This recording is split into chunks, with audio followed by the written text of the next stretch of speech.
Okay, this is going to be a quick video about using the Grubb's statistical test to test for outliers in your data set. So can we use statistics to tell us whether or not we can throw away a data point that looks questionable? And for this, you're going to want to utilize table 4.6 in your textbook, the critical values of G for rejection of an outlier. So again, we'll be calculating a value, just like in the t-test, and comparing it to a tabulated value.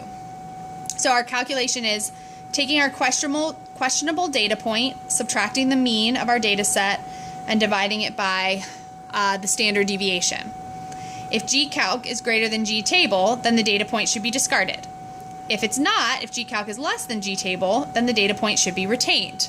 So I've generated a fake data set here, measuring benzene, which is a carcinogen, in drinking water. Okay, and we have 5 replicate measurements. We're going to say that this sample came from my tap at home. So they are replicate measurements, and all of them are kind of centered around 5, except for this guy, 4.0. So that's what I want to know.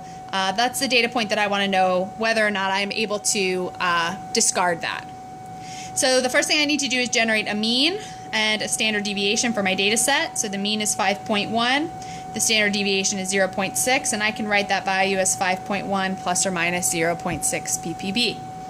The next thing I want to do is have my questionable value, GCalc, equals the absolute value of my questionable value minus my average, 5.1, all over my standard deviation of 0.6, and what I should get there is 1.8.